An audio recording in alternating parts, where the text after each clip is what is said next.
الرحمن الرحیم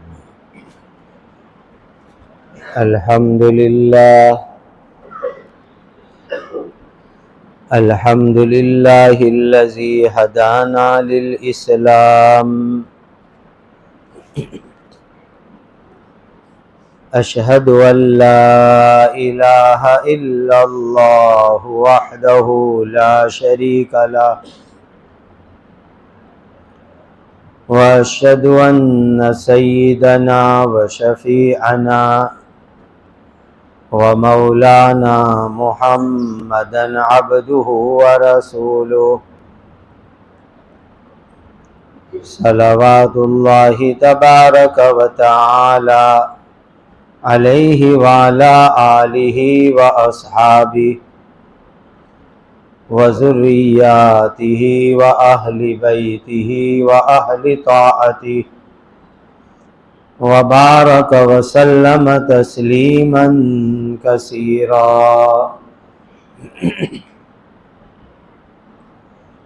اما بعد فاعوذ باللہ من الشیطان الرجیم بسم اللہ الرحمن الرحیم سبحان الذی اسری بعبدہ لیلا من المسجد الحرام الی المسجد الاقصی الذی بارکنا حولہ لنریہ من آیاتنا انہ هو السمیع البصیر صدق اللہ مولانا العظیم۔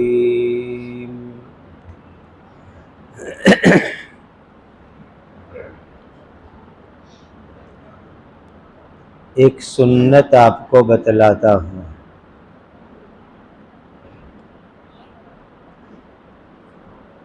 اس زمانے میں اس سنت کو زندہ کرنا بہت ضروری ہو گیا ہے۔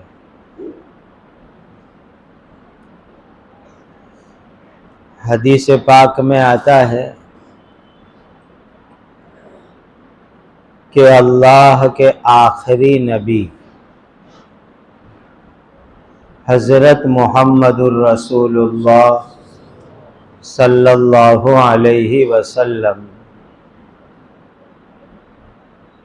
مغرب کی نماز کے بعد 2 رکعت سنت مؤکدہ، فجر کی نماز سے پہلے 2 رکعت سنت مؤکدہ، ان دونوں سنتوں کی پہلی رکعت میں الحمد شریف کے بعد قل یا ایھا الکافرون پڑھتے تھے، دوسری رکعت میں الحمد شریف کے بعد قل ھو اللہ احد پڑھتے تھے۔ یہ حضرت نبی کریم صلی اللہ علیہ وسلم کی مبارک اور پاکیزہ سنت ہے۔ آج کے اس مبارک اجتماع سے نیت کر کے اٹھو کہ پوری زندگی اس سنت پر عمل کریں گے۔ اس کا فائدہ میں آپ کو بتلاؤں۔ ترمذی شریف کی ایک حدیث میں ہے، ایک صحابی نے پوچھا کہ اللہ کے رسول صلی اللہ علیہ وسلم، میں رات سوتے وقت پر کیا پڑھوں مجھے بتائیے۔ تو نبی کریم صلی اللہ علیہ وسلم نے فرمایا، جب تم سونے کے لیے اپنے بستر پر پہنچو تو قل یا ایھا الکافرون پڑھ لو۔ پھر آگے حضور نے جو بات ارشاد فرمائی وہ بڑی اہم اور قیمتی بات ہے۔ ارشاد فرمایا کہ قل یا ایھا الکافرون ایسی صورت ہے کہ اس میں شرک سے صفائی ہے۔ ایک مومن کا ایمان شرک سے صاف اور پاک ہو جاتا ہے۔ اس صورت کی برکت سے ایمان بری ہو جاتا ہے شرک سے۔ اب آپ فجر کے اندر سنت میں پہلی رکعت میں قل یا ایھا الکافرون پڑھیں گے تو پورا دن انشاءاللہ شرک سے اللہ ہمارے ایمان کو پاک رکھیں گے۔ مغرب کی سنت میں پہلی رکعت میں قل یا ایھا الکافرون پڑھ لی، رات کو سوتے وقت قل یا ایھا الکافرون پڑھ لی، تو اللہ اس کی برکت سے پوری رات ایمان کو شرک سے پاک اور صاف رکھیں گے۔ اور آپ جانتے ہیں کہ صفائی پہلے ہوتی ہے، خوشبو بعد میں لگائی جاتی ہے۔ آج جمعہ کے دن آپ نے غسل کیا، صفائی حاصل کی، اس کے بعد آپ نے عطر لگایا، یہ دوسری سنت ادا کی۔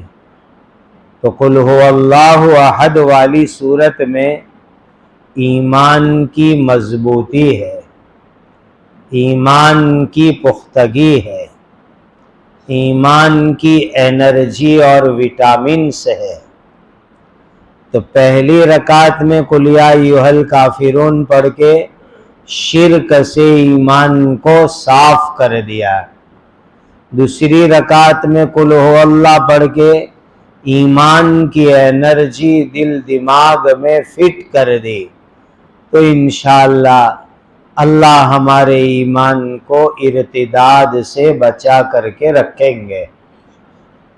یہ اس سنت کا بہت بڑا فائدہ سمجھ میں آتا ہے۔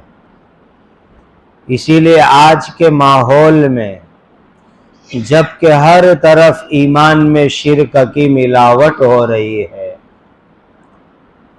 ایمان پیور بہت کم نظر آتا ہے، ایسے زمانے کے اندر اگر اس مبارک سنت کو زندہ کریں گے تو انشاءاللہ العزیز اللہ ہمارے ایمان کو پاک صاف رکھیں گے، اور قل هو اللہ کی برکت سے اللہ ایمان کو مضبوط کریں گے۔ قرآن مجید کی ایک آیت میں ہے الذین آمنوا وَلَمْ يَلْبِسُوا إِيمَانَهُمْ بِظُلْمٍ أُولَئِكَ لَهُمُ الْأَمْنُ وَهُمْ مُهْتَدُونَ۔ جو لوگ ایمان لائے اور اپنے ایمان کے اندر شرک کی ملاوٹ نہیں ہونے دی، اللہ ان کو دنیا میں بھی امن چین دیں گے، قبر میں بھی امن چین دیں گے، اور قیامت کے دن بھی اللہ ان کو امن چین عطا فرمائیں گے، اور وہ لوگ ہدایت کے اوپر ہو جائیں گے۔ اسی لیے ایمان کو شرک کی ملاوٹ سے بچانا بہت ضروری ہے۔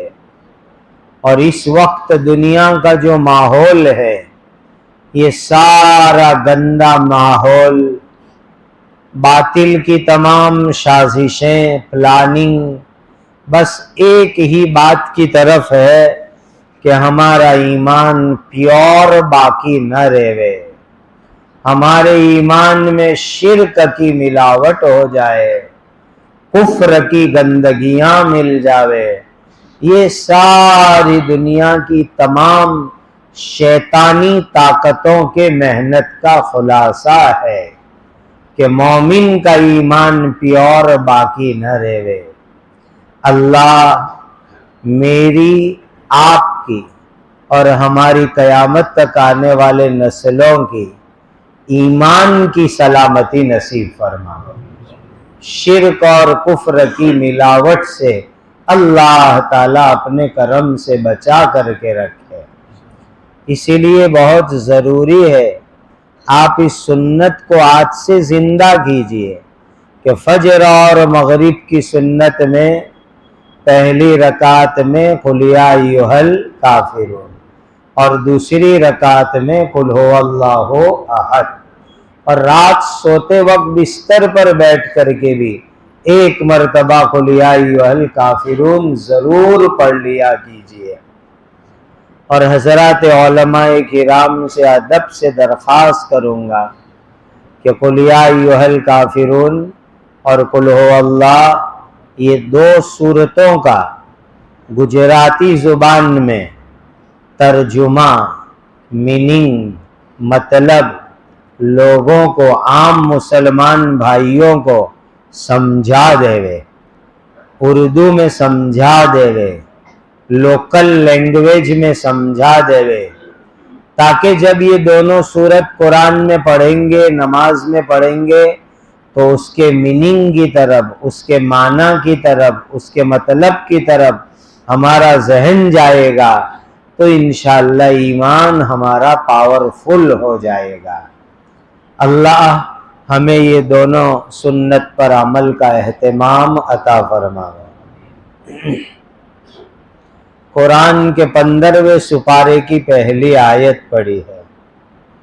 اللہ تعالیٰ نے کتنی پیاری بات فرمائی، سبحان الذی اسری بعبدہ لیلا من المسجد الحرام الی المسجد الاقصی الذی بارکنا حولہ لنریہ من آیاتنا انہ هو السمیع البصیر۔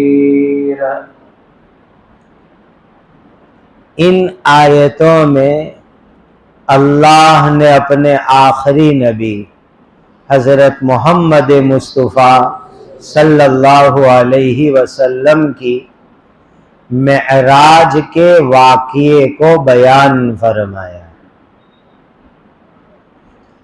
معراج کیا چیز ہے؟ معراج کا میننگ ہے سیڑھی، یہ جو اوپر جانے کے لیے سیڑھی لگائی جاتی ہے اس کو عربی میں معراج کہتے ہیں۔ اللہ نے اپنے آخری نبی کو آسمان پر بلایا، ساتوں آسمان پر بلایا، ساتوں آسمان سے بھی اوپر بلایا، ایسی جگہ پر بلایا جہاں آج تک کوئی فرشتہ بھی نہیں جا سکا، جبرائیل امین بھی نہیں جا سکے، ایسی جگہ پر اللہ نے اپنے آخری نبی کو بلایا، اور خود اللہ تعالی نے اپنے آخری نبی کے ساتھ آمنے سامنے بات چیت کی۔ اس کو معراج کہا جاتا ہے۔ جنت دکھائی، جہنم دکھائی، عرش دکھایا، کرسی دکھائی، لوح محفوظ دکھلایا، اور مکہ سے چل کر کے بیت المقدس مسجد اقصی پیلسٹائن میں دکھلایا، اور وہاں تمام نبیوں کو جمع کر کے امامت کروائی۔ اتنا بڑا اونچا مقام اللہ نے عطا فرمایا، اس کو ہم معراج کہتے ہیں۔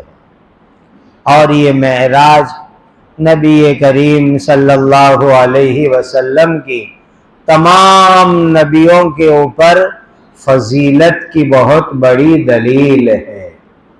اور آپ سوچو کہ جس زمانے میں ایروپلین نہیں تھے، ہیلی کاپٹر نہیں تھے، ایسے زمانے میں مکہ سے لے کر پیلسٹائن جانا، پیلسٹائن سے ساتوں آسمان پر جانا، اور وہاں سے ریٹرن واپس آنا، کتنا لمبا چوڑا کام ہے۔ لیکن اتنے لمبے چوڑے کام کے لیے ٹائم کتنا لگا، وقت کتنا لگا۔ سبحان اللہ۔ قرآن کی اس آیت میں اللہ فرماتے ہیں سبحان الذی اسری بعبدہ لیلا من المسجد الحرام۔ عربک گرامر کے اعتبار سے یہاں لیلن نکیرہ ہے جو تقلیل کو بتلانے کے لیے آتا ہے۔ کیا مطلب؟ پوری رات میں نہیں، رات کے تھوڑے سے ٹائم میں اللہ نے اپنے نبی کو اتنا لمبا چوڑا مبارک سفر کروا دیا، اتنا لمبا برکت والا پاکیزہ سفر کروا دیا۔ بعض روایت میں آتا ہے، آپ میں سے بڑے بوڑھوں نے دیکھا ہوگا، اور آج کل اینٹک پیس کا لوگوں کو بہت شوق ہے، تو جو اینٹک دروازے آتے ہیں اس پر دیکھا ہوگا کہ دروازے کے ہینڈل پرانے زمانے میں گول ہوتے تھے، کڑا ہوتا تھا اور وہ ہلتا بھی تھا۔ بعض روایتوں میں سیرت نگاروں نے لکھا ہے کہ نبی کریم صلی اللہ علیہ وسلم معراج میں تشریف لے گئے تو گھر کا دروازہ کھلا، حضور تشریف لے گئے تو دروازہ کھلنے کی وجہ سے وہ ہینڈل جو راؤنڈ تھا، گول تھا، وہ ہلنے لگا۔ وہ تھوڑی دیر کے لیے ہلتا ہے تو جتنی دیر اس کو ہلنے میں لگی اتنے میں تو یہ پورا سفر کر کے حضور واپس اپنے گھر میں تشریف لے آئے۔ یہ ہے کمال، یہ ہے بڑی فضیلت کی چیز۔ اس کو طی وقت کہتے ہیں۔ جیسے طی ارض ہوتا ہے کہ بعض اللہ کے بندے لمبا لمبا سفر چند سیکنڈ میں کر لیتے ہیں، اس طرح ٹائم میں بھی طے ہوا کرتا ہے۔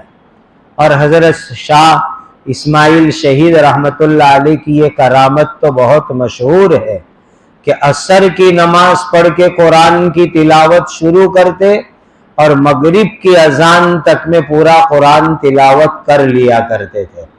یہ طی وقت کی کرامت ہے۔ ایک مرتبہ دلی والوں نے کہا کہ کہیں ایسا ہو سکتا ہے کہ عصر سے مغرب تک میں آدمی پورا قرآن پڑھ لے؟ کہ اچھا آج مجمع جمع ہو جاؤ۔ تو دلی کا بہت بڑا مجمع جمنا کے کنارے پر، جمنا ندی کے کنارے پر جمع ہوا، اور عصر کی نماز کے بعد حضرت شاہ اسماعیل شہید نے قرآن پڑھنا شروع کیا الحمد سے، اور مغرب کی اذان ہونے والی تھی اور قل اعوذ برب الناس پر پہنچ گئے، پورے مجمع نے سنا۔ اس طریقے سے اللہ اپنے بعض بندوں کو طی وقت کی کرامت عطا فرماتے ہیں۔ تو یہ معجزہ تھا حضرت نبی کریم صلی اللہ علیہ وسلم کا کہ مکہ سے پیلسٹائن سے ساتوں آسمان سے اللہ کا عرش، کرسی، جنت، جہنم، لوح محفوظ، یہ پورا سفر حضور نے رات کے تھوڑے سے حصے میں کر لیا۔ یہ نبی کریم صلی اللہ علیہ وسلم کا معجزہ تھا۔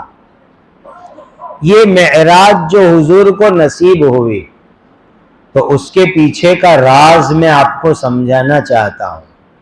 حضرات محدثین نے اس پر بڑی بات لکھی ہے، وہ ہمارے لیے بڑا لیسن ہے، بہت بڑا سبق ہے۔ وہ لیسن اور سبق یہ ہے کہ معراج کا واقعہ پیش آنے سے پہلے میرے اور آپ کے پیارے آقا حضرت محمد مصطفیٰ صلی اللہ علیہ وسلم طائف تشریف لے گئے تھے ایمان کی دعوت دینے کے واسطے۔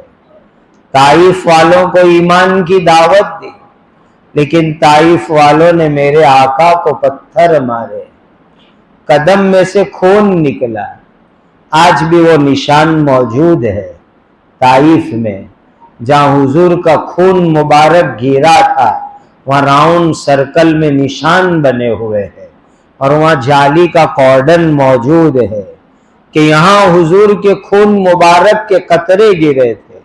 لولہان ہو گئے تھے، اور طائف کے نوجوانوں نے حضور کے پیچھے مذاق اڑاتے اڑاتے تالیاں بجائی تھی، حضور کو پتھر مارے تھے، بہت انسلٹ کیا طائف والوں نے، بہت توہین کی طائف والوں نے، بہت ذلیل اور رسوا کیا طائف والوں نے۔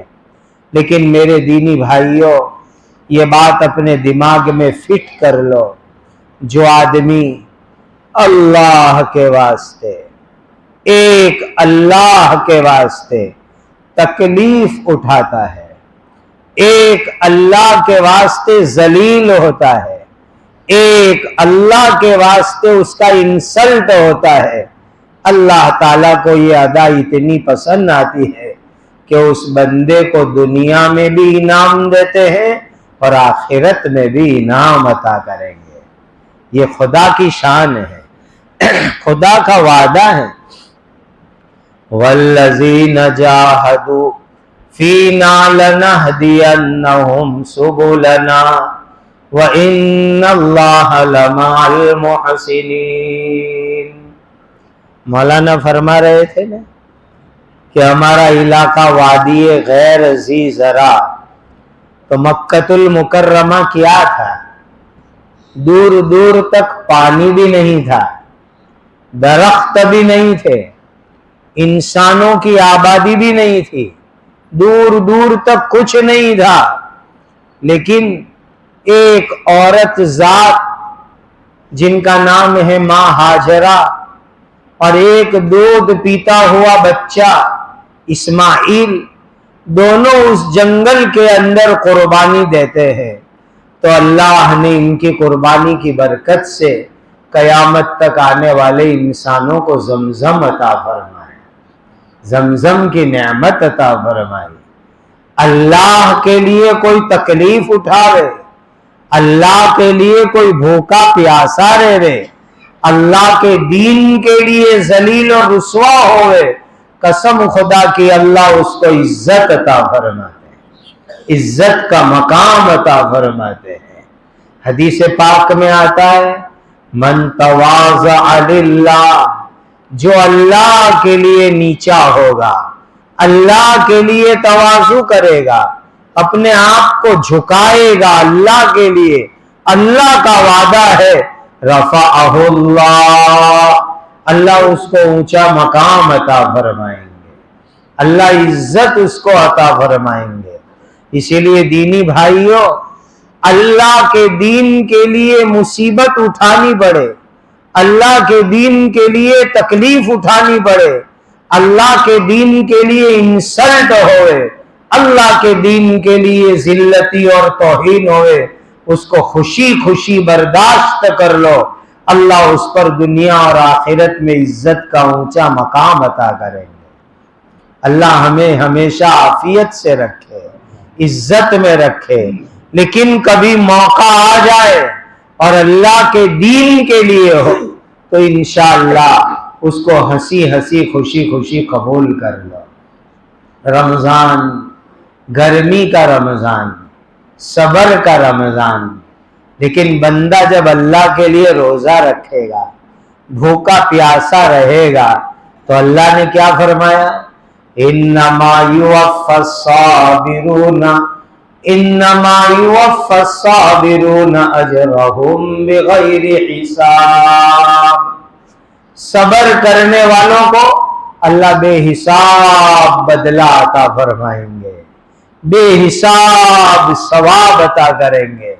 جو اللہ کے لیے صبر کرے، جو اللہ کے دین کے لیے سہن کرے، اللہ اس کو ثواب اور اجر عطا کرے۔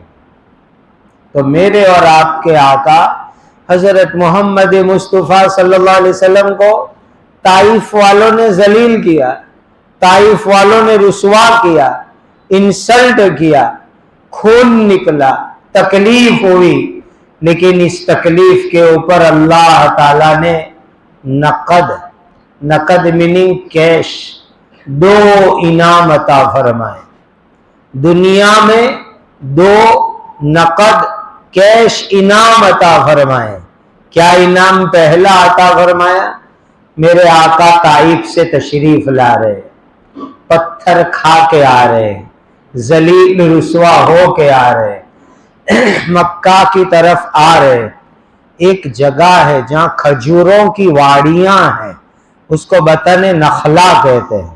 کھجور کے درختوں کے بیچ میں کھڑے ہو کر اللہ کے نبی قرآن پڑھ رہے ہیں، تہجد میں قرآن پڑھ رہے ہیں۔ اتنے میں جناتوں کی ایک جماعت آئی، جناتوں کا ایک بڑا وفد آیا، اور جناتوں کی جماعت آئی اور انہوں نے نبی کریم صلی اللہ علیہ وسلم کی نورانی زبان سے، برکتی زبان سے اللہ کا قرآن سنا۔ اور حقیقت ہے میرے بھائیوں، صحیح قرآن پڑھا جائے تو اس میں اللہ نے ایک تاثیر رکھی ہے، اللہ نے اس میں ایک اثر رکھا ہے۔ نبی کی نورانی اور مبارک زبان سے ان جناتوں نے قرآن سنا۔ تو سب سے پہلے تو جنات ایک دوسرے کو اشارہ کرنے لگے، وَإِذْ صَرَفْنَا إِلَيْكَ نَفَرًا مِّنَ الْجِنِّ يَسْتَمِعُونَ الْقُرْآنَ فَلَمَّا حَضَرُوهُ قَالُوا أَنصِتُوا۔ اللہ اکبر۔ قرآن سننے کا ادب جناتوں سے سیکھو اے انسانوں۔ جن جناتوں کو تم بدماش کہتے ہو، شریر کہتے ہو، ان سے قرآن کا ادب سیکھو۔ جب یہ جنات آئے، آ کر کے کھجور کے درختوں پر بیٹھ گئے اور ایک دوسرے کو جنات کہنے لگے، چپ رہو، خاموش ہو جاؤ، یہ اللہ کا بندہ قرآن پڑھ رہا ہے، خاموش ہو جاؤ، چپ ہو جاؤ۔ تمام کے تمام جنات خاموش ہو گئے، چپ چاپ بیٹھ کر کے انہوں نے قرآن سنا۔ تو اس کی برکت یہ ہوئی کہ اللہ نے ان تمام جناتوں کو ایمان عطا فرما دیا۔ جو آدمی ادب کے ساتھ، اکرام کے ساتھ قرآن کو سنتا ہے تو اللہ اس کے دل کے اندر سے کفر کو مٹاتے ہیں، شرک کو مٹاتے ہیں، گندگیوں کو مٹاتے ہیں، اور اس کے دل کے اندر اللہ ایمان کا نور پیدا فرماتے ہیں۔ یہ تمام جناتوں نے قرآن سنا۔ دو جگہ قرآن میں یہ واقعہ موجود ہے۔ قُلْ أُوحِيَ إِلَيَّ أَنَّهُ اسْتَمَعَ نَفَرٌ مِّنَ الْجِنِّ، جناتوں نے قرآن سنا اور جنات ایمان لے آئے، اور صرف ایمان نہیں لائے، داعی بن کر کے گئے اور دوسرے جناتوں کو ایمان کی دعوت چلائی۔ سبحان اللہ۔ ادھر طائف میں ذلتی ہوئی، رسوائی ہوئی، تکلیف اٹھانی پڑی، پہلا انعام اللہ نے یہ عطا فرمایا کہ جناتوں کے اندر ہمارے حضور کی دعوت چل پڑی، اور جناتوں کے اندر ایمان کی ہوا چل پڑی، اور جنات ایمان لانے لگے۔ یہ اللہ کی طرف سے پہلا انعام ملا۔ جب انسان اللہ کے لیے تکلیف اٹھائے تو اللہ ہدایت کے راستے کھولتے ہیں۔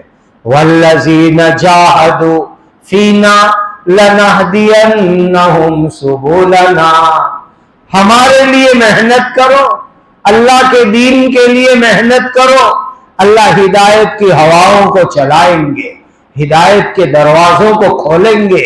یہ جتنے دروازے تمہیں بند نظر آ رہے، ہماری محنت میں کمی ہے، اللہ ہماری کمیوں کو معاف فرمائے۔ ہماری دعا والی طاقت میں کمی ہے، ہمارے آنسوؤں میں کمی ہے۔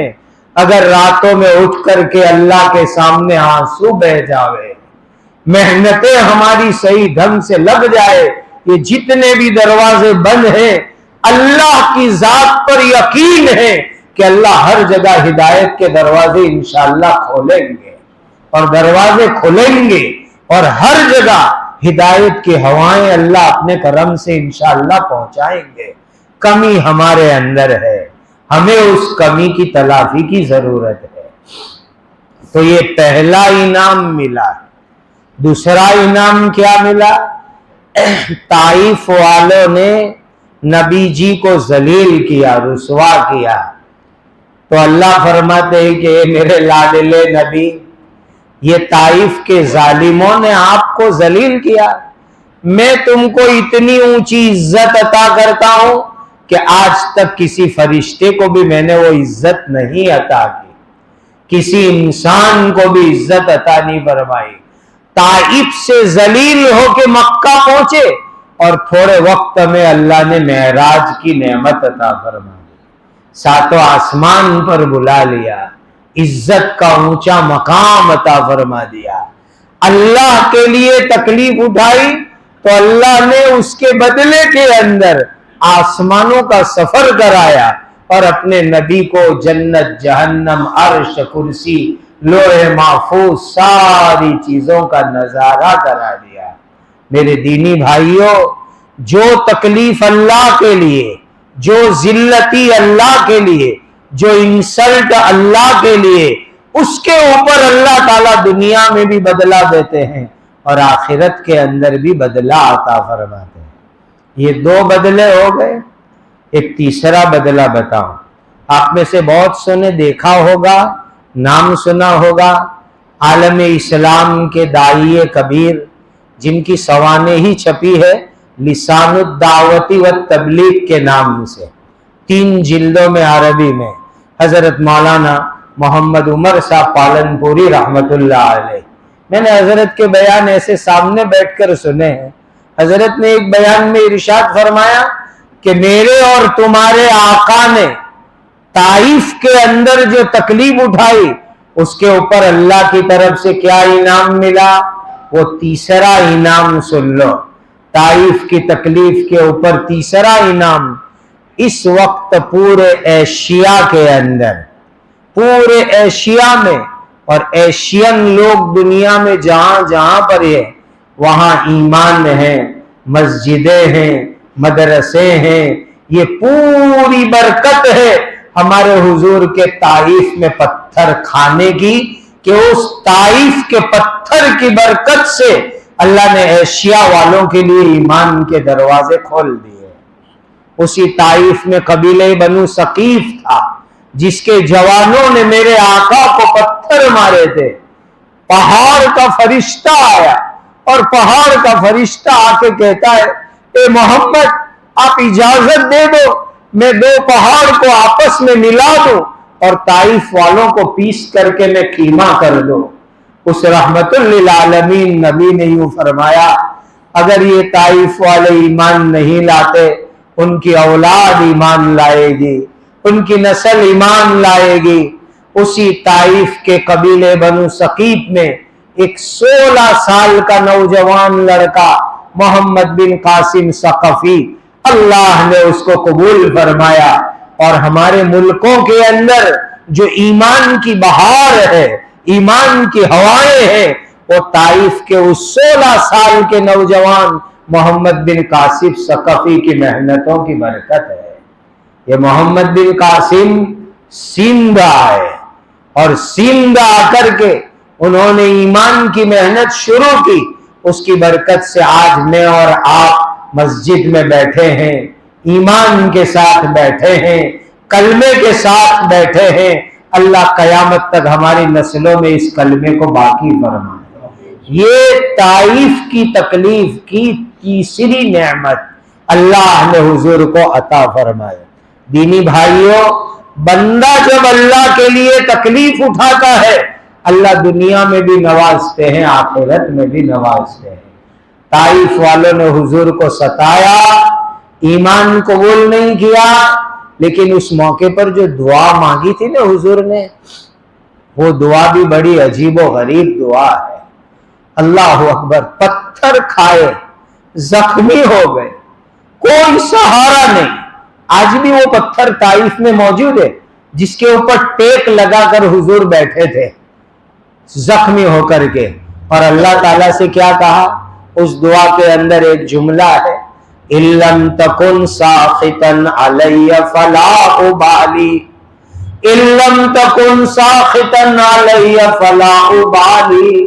اے اللہ، دنیا ناراض ہو جائے لیکن تو ناراض مت ہونا، اگر تو ناراض نہیں ہوگا تو ساری دنیا ناراض ہو جائے، مجھے کسی کی کوئی پرواہ نہیں ہے۔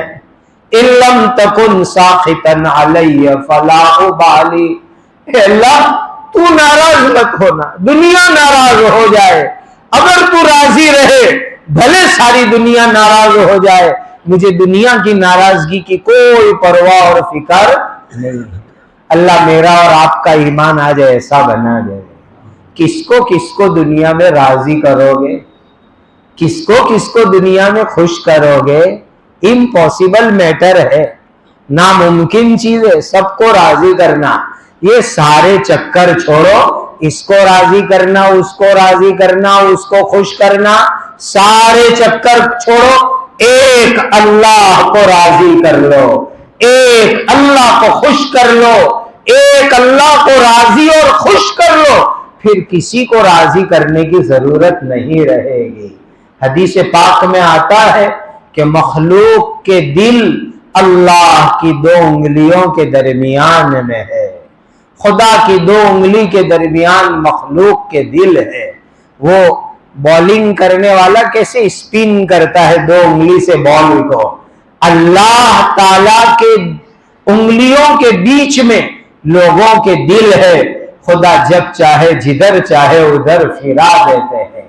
ایک اللہ کو راضی کر لو، کسی کو راضی کرنے کی ضرورت نہیں، وہ راضی ہو جائیں گے تو سارے مسائل ہمارے حل ہو جائیں گے۔ تو طائف کی دعاؤں میں ایک جملہ یہ ہے پیارے آقا کا، طائف والوں نے میرے اور آپ کے پیارے آقا کو ذلیل کیا، رسوا کیا، اللہ نے ایمان کی بہار چلائی جناتوں میں، معراج کی نعمت نصیب ہوئی طائف کی برکت سے، پورے ایشیا میں ایمان پھیلا طائف کی برکت سے۔ یہ تھا اللہ کے خاطر تکلیف اٹھانے کا نتیجہ، ثمرہ، برکت، انعام۔ اور دیکھیے قرآن میں اللہ نے اس واقعے کو بیان فرمایا، کتنا عجیب انداز میں بیان فرمایا۔ سبحان الذی اسری بعبدہ لیلا من المسجد الحرام الی المسجد الاقصی۔ سرکار جو ہے نا لوگوں کو ایوارڈ دیتی ہے، ایوارڈ، بڑی بڑی انٹرنیشنل سنستھائیں بھی ایوارڈ دیتی ہے، تو ایوارڈ دیتے ہیں نا تو ان کے نام کے آگے پیچھے بہت کچھ بڑھاتے، ریسپیکٹڈ سر، ریسپیکٹڈ میڈم، پتہ نہیں کیا کیا لوگ القاب لگاتے ہیں۔ یہاں معراج کے نام سے ایوارڈ مل رہا ہے، معراج کا تذکرہ اللہ قرآن میں کر رہے، تو تقاضا کیا تھا کہ اللہ بیان فرماتے سبحان الذی اسری بحبیبہ، سبحان الذی اسری بخلیلہ، حبیب کہتے، خلیل کہتے، لیکن اللہ نے کیا فرمایا؟ سبحان الذی اسری بعبدہ، سبحان اللہ۔ یہ سورت اس کے بعد والی سورت سورہ کہف شروع ہوئی، وہاں پر بھی کیا فرمایا؟ الحمدللہ الذی انزل علی عبدہ الکتاب ولم یجعل لہ عوجا۔ قرآن دینے کا تذکرہ ہوا، وہاں بھی کہا اپنے بندے کے اوپر۔ معراج کا تذکرہ کیا تو نبی کو اللہ نے اپنا بندہ فرمایا، قرآن اتارنے کا تذکرہ فرمایا تو نبی کو اللہ نے اپنا بندہ فرمایا۔ معلوم ہوا کہ ایک انسان کی سب سے بڑی خوبی یہ ہے کہ وہ اللہ کا بندہ بن کر کے زندگی گزارے، اللہ کا بندہ بن کر کے زندگی گزارے، عبدیت آ جائے، بندہ پناہ آ جائے، بندہ بن کے زندگی گزار دے، یہ انسان کا سب سے بڑا کمال ہے۔ ذرا اپنا ایمان تازہ کرو، کلمہ شہادت پڑھو۔ بخاری شریف میں صحابہ آپس میں بیٹھتے تھے اور بات کرتے تھے، آؤ بیٹھو ایمان تازہ کریں گے، بخاری میں روایت ہے۔ تو اس وقت ہم مجلس میں بیٹھے ہیں، چلو تھوڑی دیر ہم بھی ایمان تازہ کر لیں، ذرا کلمہ شہادت پڑھو میرے ساتھ، اشہد ان لا الہ الا اللہ واشہد ان محمدا، کیا پڑھو گے؟ عبدہ ورسولہ، پہلے عبد پڑھو گے نا، پھر رسول پڑھو گے نا، واشهد ان محمدا عبده ورسوله اشهد ان لا الہ الا اللہ واشهد ان محمدا عبده ورسوله. سبحان اللہ. کلمہ شہادت جس پر ہمارا ایمان بچا ہوا ہے، ایمان کا مدار ہے، اس میں بھی جب نبی کے لیے شہادت کی بات آئی تو ہم کیا کہتے ہیں؟ میں گواہی دیتا ہوں اللہ کے سوا کوئی عبادت کے لائق نہیں. عبادت کے لائق کون؟ کون عبادت کے لائق؟ اشہد ان لا الہ الا اللہ. میں گواہی دیتا ہوں کہ اللہ کے سوا کوئی عبادت کے لائق نہیں. عبادت کس کی؟ اللہ کی. پھر دوسرے حصے میں کیا پڑھتے ہیں؟ وَأَشْهَدُ أَنَّ مُحَمَّدًا عَبْدُهُ وَرَسُولُهُ. میں گواہی دیتا ہوں کہ حضرت محمد مصطفیٰ صلی اللہ علیہ وسلم اللہ کے بندے ہیں اور اللہ کے رسول ہیں. یہ عبدیت، بندگی، یہ ہمارے اندر آ جائے. اور بندہ کس کو کہتے ہیں؟ جو ہر وقت ہر حالت میں اپنے اللہ کا حکم پورا کرے اس کو بندہ کہا جاتا ہے. اچھی طرح یاد رکھ لینا، بندہ کس کو کہتے ہیں؟ ہر وقت ہر حالت میں اللہ کا حکم پورا کرے اس کو کہتے ہیں بندہ. اور اللہ کا حکم نہ پورا کرے وہ بندہ نہیں ہے، وہ گندا ہے. اور بندہ وہ ہے جو ہر وقت ہر حالت میں اللہ کا حکم پورا کرے. اللہ ہمیں اپنا سچا پکا بندہ بنا دے. آگے کیا پڑھتے ہیں ہم؟ سبحان الذی اسری بعبدہ لیلا من المسجد الحرام الی المسجد الاقصی. معراج دنیا میں شروع ہوئی مکۃ المکرمہ سے، کعبہ سے، حرم سے، اور دنیا میں معراج پوری ہوئی مسجد اقصی، بیت المقدس، پیلسٹائن کے اوپر جا کر کے.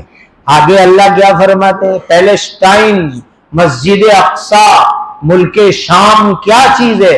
الذی بارکنا حولہ لنریہ من آیاتنا.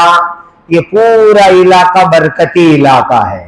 مسجد اقصی، بیت المقدس، پیلسٹائن، پورا ملک شام برکت والا علاقہ ہے. وہاں دینی برکت بھی ہے، دنیاوی برکت بھی ہے، ظاہری برکت بھی ہے، روحانی برکت بھی ہے. وہاں جا کر کے دیکھو. آپ کو میں ابھی کہوں گا تو آپ یقین نہیں مانو گے. تربوز کی اتنی بڑی بڑی سائز ان آنکھوں نے وہاں پر دیکھی ہے. اتنے بڑے بڑے سنترے اور موسمی ہوتی ہے. یہ وہاں ظاہری برکت ہے. اور باطنی برکت کیا ہے؟ قدم قدم پر نبیوں کی قبریں ہیں. کہیں ابراہیم علیہ السلام کی قبر، کہیں پر حضرت یوسف کی قبر، کہیں حضرت یعقوب کی قبر. قدم قدم پر نبیوں کے مزارات ہیں. تو ظاہری برکت، باطنی روحانی برکت، دینی برکت، دنیاوی برکت وہ پورے علاقے کے اندر پھیلی ہوئی ہے. خود اللہ گواہی دیتے ہیں الذی بارکنا حولہ لنریہ من آیاتنا. یہ پورا علاقہ برکتی علاقہ ہے. اور جان لو ایک بات کو، قیامت کا میدان کہاں قائم ہوگا؟ روایتوں سے پتہ چلتا ہے یہ جو برکتی علاقہ میں آپ کو بتلا رہا ہوں نا، مسجد اقصی، بیت المقدس، پیلسٹائن، وہاں قیامت کا میدان قائم ہوگا. وہاں نشانیاں بھی بنی ہوئی ہے کہ نیک لوگوں کی روح یہاں جمع ہوگی. کچھ آگے چل کر کے ایک جگہ آتی ہے کہ گنہگار اور گندے لوگوں کی روح قیامت کے دن یہاں پر ہوگی. جہاں مسجد اقصی ہے، جہاں قدس ہے، وہاں قیامت کا میدان قائم ہوگا. حساب کتاب اس جگہ کے اوپر ہوگا. یہ ہے پورا متبرک اور بابرکت علاقہ. اللہ خود اس کو برکتی کہتے. الذی بارکنا حولہ لنریہ من آیاتنا.